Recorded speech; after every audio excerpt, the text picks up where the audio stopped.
UFC Vegas 113 is over, and today we're going to be recapping the event and talking about what is next for the key fighters involved.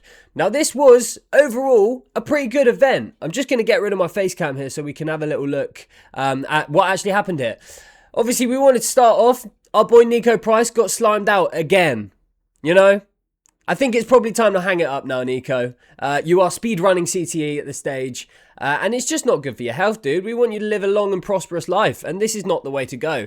Niko Price got slimed out. We had Barriault and Gene Matsumoto go to war. This was a really, really good fight. A little bit of controversy when it comes to who won the fight in the eyes of a lot of people. But nevertheless, Barriault came out on top. I thought Farad won as well. Also, we had Marc-Andre Barriault versus Mikhail Oleksiejczuk go to war as well in an absolute fucking sick fight. Fight of the night, in my opinion. Overall, just an absolute banger. Unstoppable force versus a movable object. All of that shit. That was amazing. We also had the big gooch. We had our boy, Kyoji Horiguchi, show levels when he fought Amir Albazi. Now, Kyoji Horiguchi is very, very quickly becoming UFC fans' favourite fighters. He's just been putting on absolute bangers. His speed is insane. His level at 35 years old in the flyweight division is insane. And he just completely dominated Amir Albazi. That was an insane win. Incredible performance from Kyoji Horiguchi. We are going to be fighting for the title.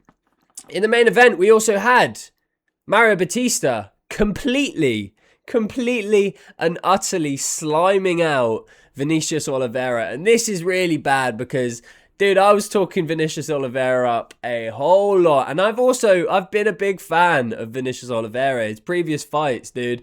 I've loved this guy. He's been a great addition to the UFC thus far. He just seemed to fucking die when he fought Mario Bautista. And Mario Bautista had a very redeeming performance in the eyes of a lot of UFC fans. This guy was public enemy number one for a lot of guys. Now he's not. Just beat Vinicius Oliveira, slimed him out within 2 rounds. At the end of round 1, we saw Vinicius crawling back to his fucking corner in an absolute state of exhaustion. People were saying, you know, oh, this guy's cutting weight. I don't want to hear it. No one really wants to hear it. Move up or change your fight style, dude, because it was an embarrassing night for Vinicius Oliveira. Real embarrassing night for Vinicius Oliveira. Talking about embarrassing nights, we had fucking Rizvan Kuniev versus Jelton Almeida put on, oh my god, just, it's like clinch, break, and they weren't breaking, the ref was breaking, because everyone was fucking booing them the whole time. Clinch, break, painful. Incredibly painful. And then they obviously had the audacity at the end of the fight to point down and slug it out. But they didn't slug it out. They pointed down and they just blobbed into each other again. I'm sick of this. Really sick of this. And all of the MMA fans and everyone watching last night are fucking sick of this shit too. We need to ban the Max Holloway point down unless your name is Max Holloway. Alright, I don't want to see it because all I've seen out of any fighter that's been doing it recently, you point down in the last 10 seconds of the fight and 1 or 2 glancing shots land on the other opponent. And it's like, dude, you're taking the fun out of it, alright? And these two took the fun out of it last night. Jelton Almeida follows me on Instagram. That is no excuse. I'm not just going to ride with you because you follow me, dude. You just, it's painful. It's painful. I'm not going to dwell on it. We're going to talk a bit more about this fight a little bit later on. We had Danil Donchenko beat the brakes off of Alex Morono. He beat the brakes off of Alex Morono. And you'll see in a minute when I show you my picks. Dude, I believed in the crafty vet pick here, dude. I might be guilty of trying to fake hardcore my way through this pick, but we're not going to dwell on this. Donchenko came back, and I am shocked. This guy's 24 years old, bro. 24 years old. And he's brutalizing guys in the UFC. He's beating up veterans, and those leg kicks. God damn, it was like he was targeting the knee brace, and he's fucking chopping down Morono for the entire fight. Throwing shots to the body, throwing shots to the head, mixing up his attacks. There was a couple of moments where it was a little bit shaky for him, but overall he came back and he smashed him. He smashed Morono.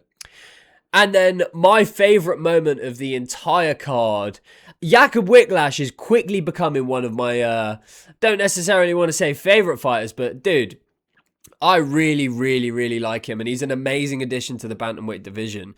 Jakub Whiplash, with 1 second left in a fight, and in this fight, there was no real guarantee that, actually, you know what, I'll put my face card back. There was no guarantee that Whiplash was going to win that fight. Now, if you look at the scorecards, kind of indicative that it might have swung his way, but he beat Gafarov. He choked him out with 1 second left in the fight. Now, after this event had taken place, Merab jumped on Instagram. Merab is obviously in the corner of Gafarov, and he asked, "Why did you tap? Why do you tap? This guy never taps in training." And he said, apparently, Gafarov said that he heard the bell. He heard the bell, and at which point he said, "Okay, fucking get off me." And he tapped. Rather than letting the ref pull him off because it would have been the end of the fight, he thought he heard a bell. He did not hear the bell. And yeah, Jakub Whiplash gets the last second buzzer beater submission. My God, this guy's fucking awesome. This guy's goofy, but that's what we love. We love the goof. We love the goof. We love the gooch. And yeah, as I said, overall, pretty good event. Completely and totally ruined, to a certain degree, by these two. And it's just sad. It's just sad. But we're not going to dwell on it. We're going to get straight into the next section, which is how we did on the picks. Now, I overall, 10 and 13 on picks. Not too bad. Not too bad overall. Really, really happy that I got the Whiplash prediction. Really happy about that because, you know, when he fought Patchy Mix the first time, you could kind of see that this kid was talented. A little bit goofy, a little bit rough around the edges. But overall, I think that's what draws a lot of fans to certain fighters. As I said, I did say that Morono was going to beat Donchenko. I'm sorry. I thought, you know what? If we're going to go for a little crafty pick, who are we going to go for? I see Morono. I'm choosing Morono. You know what? Morono surprised me sometime before. Not then. Not in this previous event that's just gone past. And yeah, he got the absolute shit kicked out of him. Went for Jelton Almeida. Purely on the basis of Kuniev fought Blades, you know what I'm saying? He lost to Blades, he's still unranked. There was an element of, okay, still relatively untested, although Jelton Almeida has fallen short in a lot of his high-level fights, but I went with Almeida. Almeida did not win. Whoopsie daisies, is what it is. And you know what? I thought Julius Walker was going to win against Dustin Jacoby. Dustin Jacoby, very, very underrated. Really, really good fighter. Obviously came from Glory. He's got the stand-up credentials. And if you can't get him down, he's going to kick the shit out of you unless you're a really high-level striker. Dustin Jacoby did also beat Khalil Roundtree. Not a lot of people know about that. Worth mentioning. But yeah, man, I thought Julius Walker would be able to get the takedown. And I thought Julius Walker would have had the grappling advantage. And he would have been able to, you know, grappler versus striker. A lot of the time, the grappler wins. It's just dependent on if they can fucking get the takedowns. And in this case, Walker did not. And Walker got completely slimed. Completely slimed out. But it is what it is. It is what it is. Outside of that, we went 10 out of 13. So, not too bad. Not too bad. I would have loved Vinicius Oliveira to win. But in hindsight, the way that he lost, he's got to go back to the drawing board. And we're going to get into the next matchups in a second. But a lot of the results on this card kind of fall really nicely into place when we talk about the next fights to go along with after this event. So we're going to jump straight into it, and we're going to jump straight into the first one, which is Mario Bautista. Now I'm going to move myself back into the middle over here so we can talk about this a little bit more. Mario Bautista beat Vinicius Oliveira, submitted him in round 2. Total dominating performance. Now, currently, Mario Bautista is ranked 9th in the bantamweight division.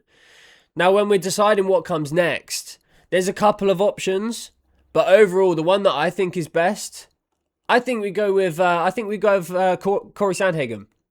Corey Sandhagen is the option for me. I think people were previously talking about Sean O'Malley versus Corey Sandhagen. You know, they're still matchmaking the White House card, and I don't think it's out of the question that Sean O'Malley might get the title shot. And he was the other option in terms of who I would match Mario Bautista up against. But I just think Corey Sandhagen hasn't got a fight booked at the moment.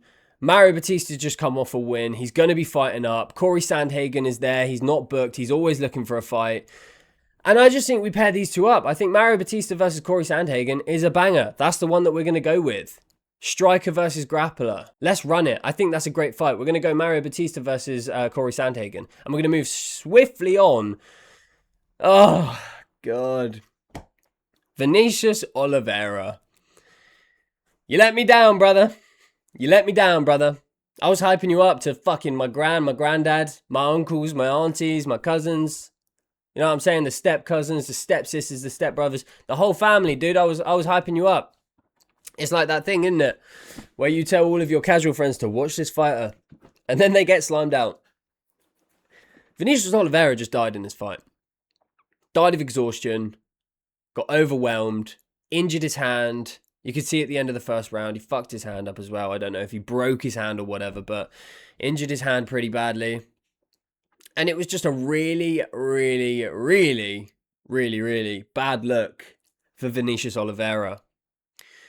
Now, when we're talking about who we should be matching Vinicius Oliveira with next, this seems like an absolute no-brainer to me, and I made a video about this earlier on in the week.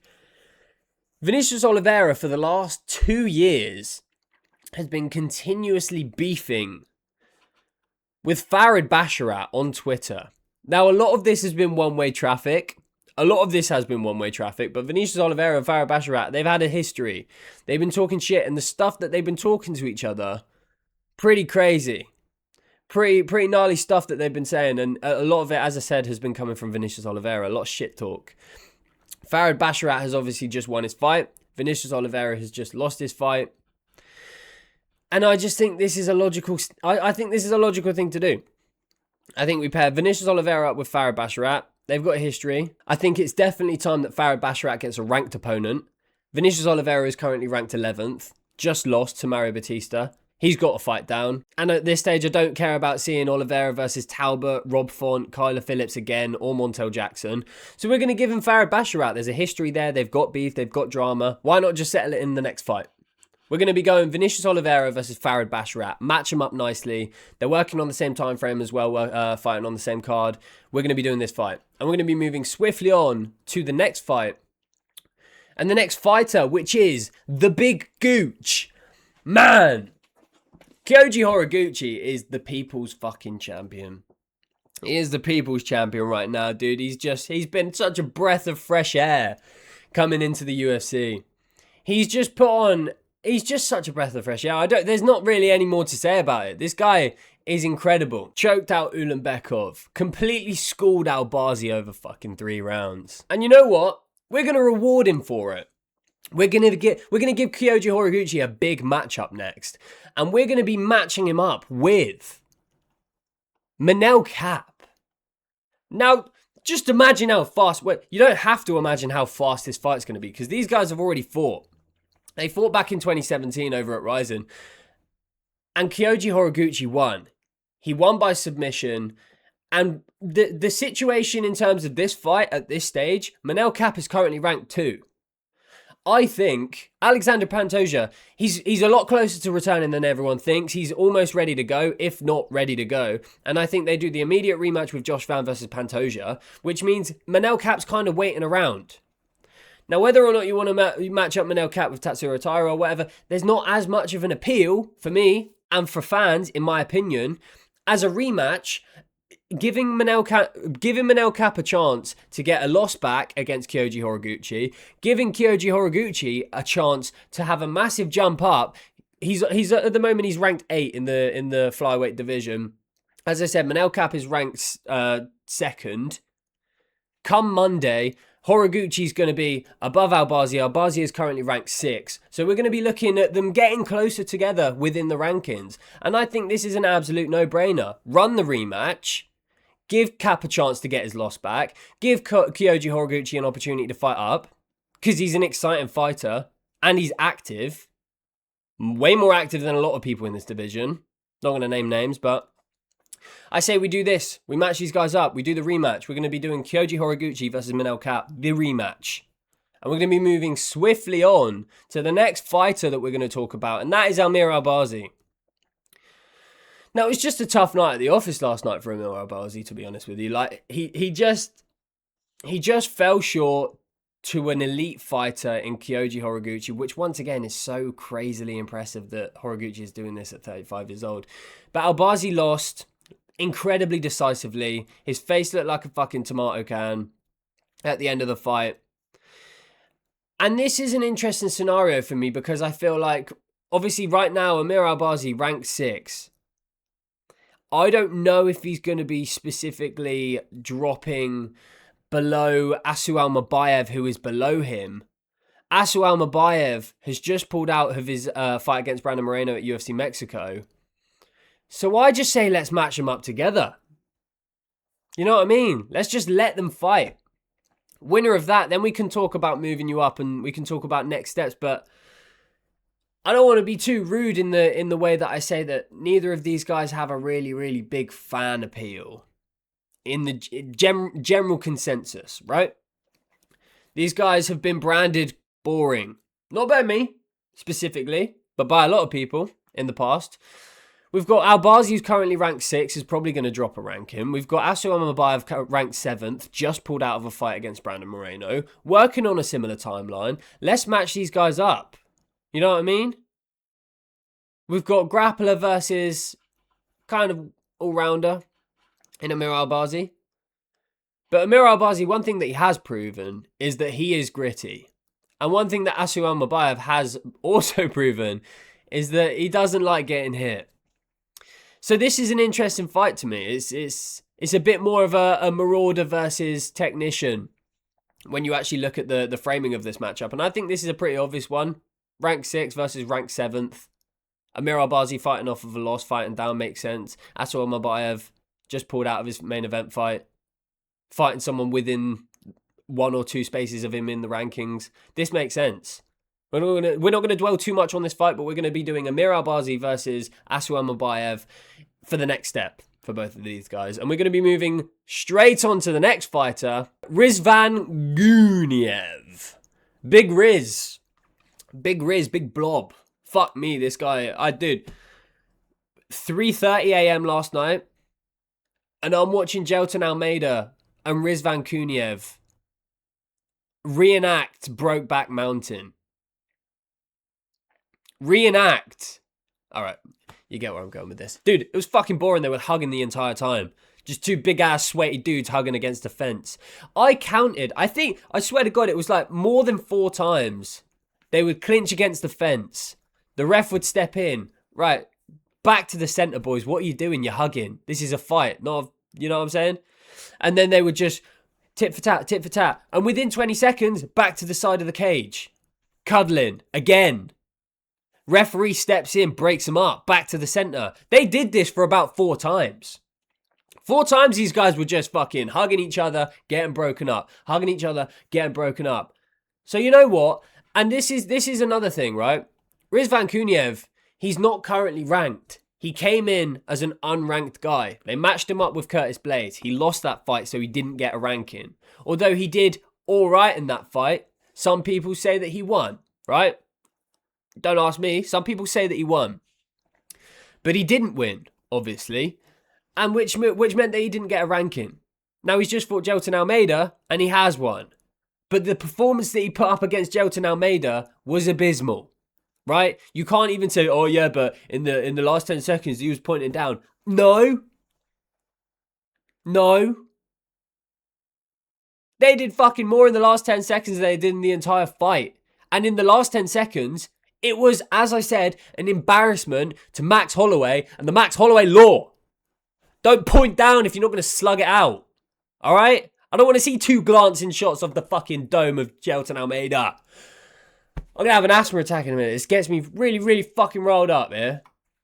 Really rolled up. Rizvan Kuniev, dude.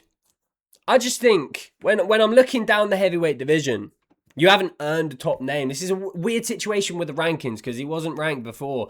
Did all right against Curtis Blades. Didn't get a ranking because he lost. Fought Jailton Almeida. Won. Jailton Almeida's ranked 6. However, it was fucking boring. No fan appeal. I don't want to say never heard more, but the fact that it was in the Apex and that there wasn't an entire crowd of 30,000 people. Dude, the booze in the Apex. I'm going to get onto his opponent in a minute, but the booze in the Apex tells you all you need to know about this fucking fighter, dude. Rizvan Kuniev, he has the ability to be good. Obviously popped about 1,000,004 times. So there is the asterisk there. But if we're talking about opponents, I don't want to match him up with Spivak. I don't want to match him up with Ty Brewer. I don't even want to match him up with fucking Derek Lewis. You know what I'm saying? Taliesin Teixeira didn't fucking prove anything when he fought Derek Lewis, Tai Tuivasa either. Except for the fact that it gets exhausted after 3 rounds. I don't want to see that again. No one wants to see that again. So you know what we're going to do? We're going to go with Shamil Gaziev, baby. God damn.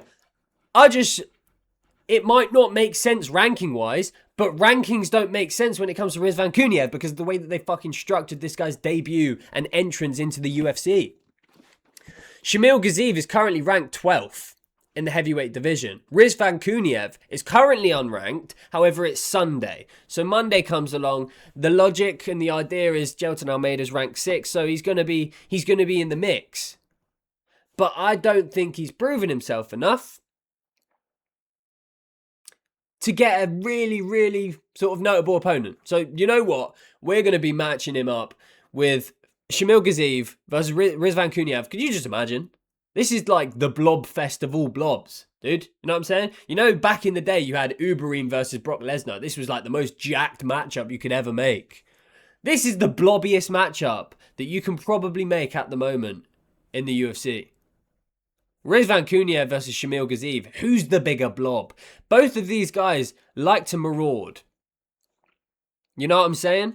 Rizvan Kuniev got damage off. Quite a lot of significant damage when he fought Curtis Blades. Curtis Blades at the end of the fight, his face was all fucked up. You know what I'm saying? Kuniev has the ability to do that. He just completely fell short. And because he fell short, we're not going to treat it like he blew him out of the water, blew Jailton Almeida out of the water and jet him up to the top of the division. We're not doing that. So we're going to be matching him up with Shamil Gaziev. I don't care that Shamil Gaziev has just been slimed by Waldo Cortez Acosta. Because believe it or not, the majority of the heavyweight division has just been slimed by Waldo Cortez Acosta. So Waldo Cortez Acosta is kind of throwing a spanner in the mix here. But I just think this is a bit of a no-brainer. Rizvan Kuniev versus Shamil Gaziev. And I'm excited for that fight. This matchup will make me discount the fight that I just saw against Kuniev versus Jailton Almeida. We're going to be matching Rizvan Kuniev versus Shamil Gaziev. And we're going to be moving straight on to the next fight. The next fighter. And that is not Dan Hooker. Not Dan Hooker. You're going to have to excuse me. I did not change the name. This was from the last event. Jailton Almeida. Jailton Almeida, the criminal. We're not going to waste any time on you. Once again, you follow me on Instagram. We've messaged back and forth, but that does not excuse a thing. You've just flopped.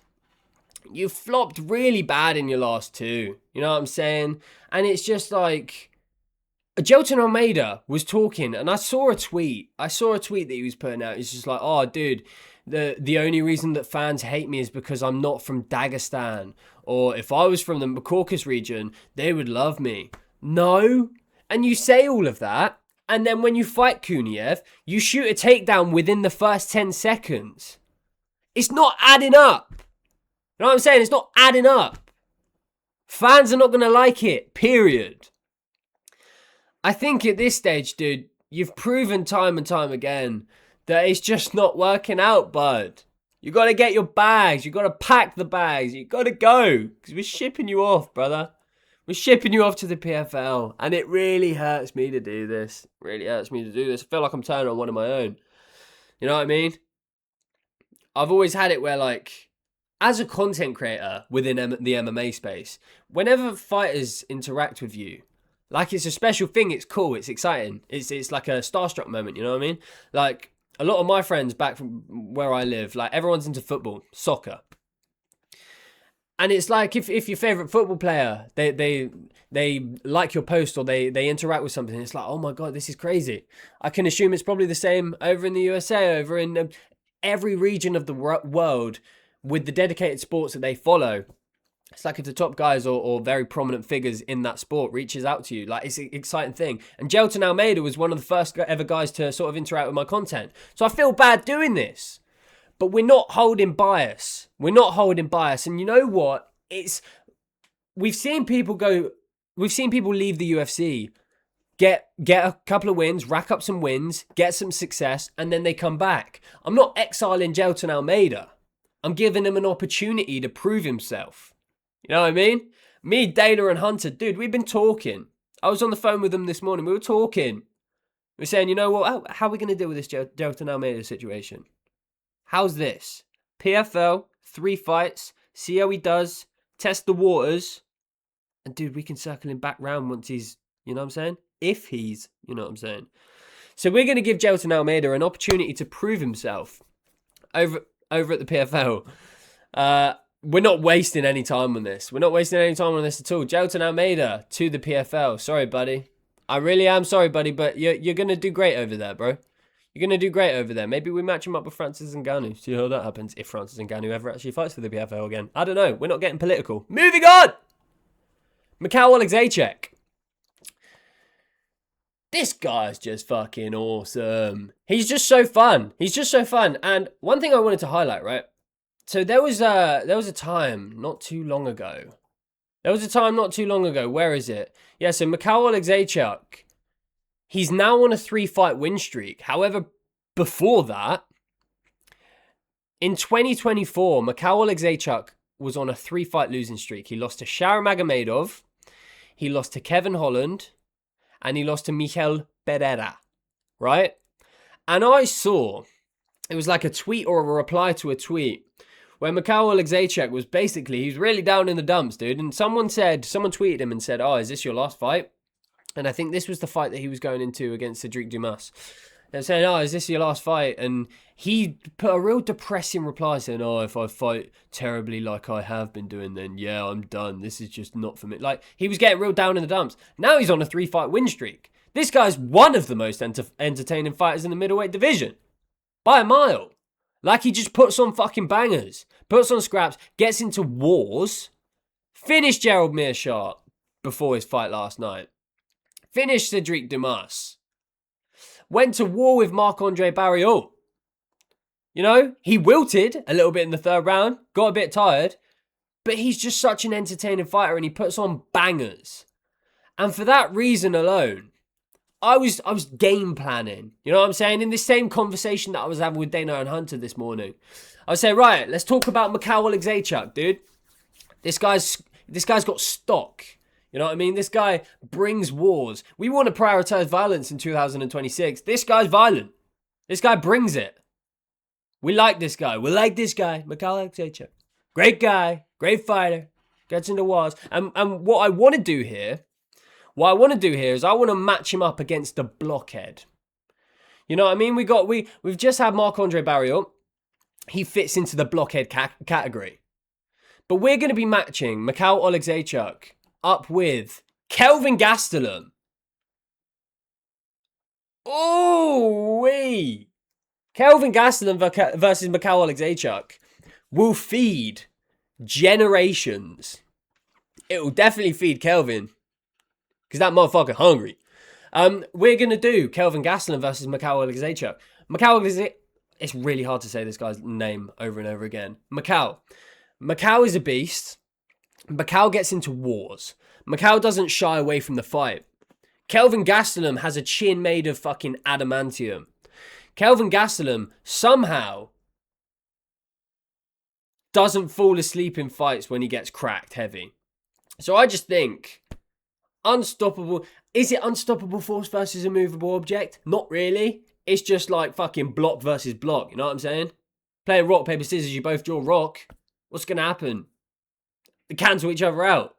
And I'd like to see if this is the same situation. Are we going to see Oleksiejczuk smash to bits Kelvin Gastelum? Or is Kelvin Gastelum just going to fucking tough it out like a big old Mexican that he is and throw some mustard back and put Oleksiejczuk in a similar situation that he was in last night against Marc-Andre Barriault? I say we do this fight. I say this is a no-brainer. Once again, a lot of these make sense. A lot of these make sense. We're doing Mikhail Oleksiejczuk versus Kelvin Gastelum. Cinema. And we're going to be moving straight on to the next fight. Next fighter. Keep doing that. Which is Jakub Whitlash. And this is the last fighter we're going to talk about. I wasn't going to include him in this fight, but in this video. But this guy, as I said in the start of the video, this guy has quickly become one of my favorite new faces in the UFC. He's just fun. He's a fun guy. I really like Polish fighters. Don't know why. Always have. Iwo Baranowski. Love him. Last night, we had Polish back-to-back wins. And Jakub Whitlash is just, he's so exciting. He's so exciting. He's goofy. I heard someone say that he was a little bit like a bantamweight Reinier de Ridder. I see it. I see it. A little bit goofy.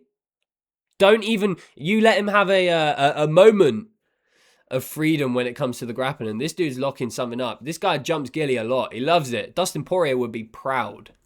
Dustin Poirier would be really, really proud. Jakub Whitlash, incredibly exciting fighter already. And he hasn't even really, he's had 2 fights in the UFC. You know what I mean? Beat Patchy Mix. That was a split decision. A lot of people thought Patchy Mix won that fight.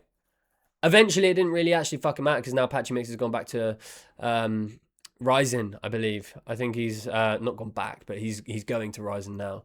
Left the UFC. But yeah, Whitlash beat Patchy Mix in his debut. And now he's just got a massive win over Mugafarov, where he subbed him in the last second of the fight. In a fight that was very close, that he didn't necessarily know that he was going to win.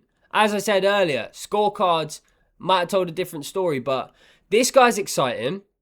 This guy looks to finish. And I think for that reason alone, we're going to be matching him up with a relatively big name, however, also unranked. So we're in the realm of unranked bantamweights. It's a great space. I'm a big fan of the unranked bantamweights, as are a lot of people. And I think Jakub Whitlash, always looking to lack up the ghillie. Always looking for that. So who's daring enough to shoot a takedown on Jakub Whitlash? Who wants to go for the double leg, huh? Let's see if Said Nurmagomedov wants to go down there, brother. Let's see. Let's see, because at this point, and you know what? A lot of people might go, oh, he doesn't deserve Nurmagomedov. Said Nurmagomedov's on a 3-fight losing streak. Lost to Bryce Mitchell recently. 2-fight losing streak, my apologies. Lost to Vinicius Oliveira and he lost to Bryce Mitchell. So he's going to be fighting down. As I said, he's not in the rankings. I think Said Nurmagomedov versus Jakub Whitlash is a great fight. We got a wrestler versus Jakub Whitlash, who is a submission specialist, who's also a dog, who's just goofy on the feet. So that'll be funny. Seeing a Said Nurmagomedov versus Jakub Whitlash on the feet, that'll be funny. Then it hits the ground and all of a sudden, boom, high level. You know what I mean? Boom, high level. Let's see what you got. I want to keep the momentum on the side of Jakub Whitlash because he's a entertaining fighter. I think the UFC are going to prioritize this guy when it comes to matchmaking because of the body work that he's put in already. Beat Patchy Mix. Beat Mugafarov. Like, he's going through relatively hard fights at the beginning of his UFC career. As opposed to, I don't think at this stage we're going to be seeing Jakub Whitlash, oh, he's been beating cans on the way up. He's had an easy way up. He's like Paddy Pimblett. Nah. Like, they're giving him relatively decent comp. Patchy Mix, The problem is with him, he was like one of the greatest unsigned to the UFC guys before he was signed to the UFC. Then he got signed to the UFC and it all went tits up. However, if we were to discount the fights that he had in the UFC, except for the one with Whitlash, we would be saying that Jakub has been given difficult fights. Mugafarov, he's no slouch. You know what I'm saying? Mugafarov was on a fucking 2-fight win streak before he faced Whitlash last night. And I think we keep with the I think we keep with the tests. I don't want to give him a layup. I don't want to give him an easy fight, but we will give him a jump up in opponent, and we're going to give him Said Nurmagomedov, and I think that is a great fight. You know what I mean? I think this is a great clash of styles. And I would like to see this. We're going to be doing Jakub Whitlash versus Said Nurmagomedov for Jakub Whitlash's next fight. And let me know. Do you agree with my picks? Do you agree with my my matchmaking in terms of the fighters that we saw last night? Which ones would you change? Who else would you match up these fighters up with? And as always, be sure to like, comment, and subscribe. Hit that bell. And we're going to be wrapping up the video. So thank you very much for watching. I hope you're having an amazing day. And I will see you in the next one. Goodbye.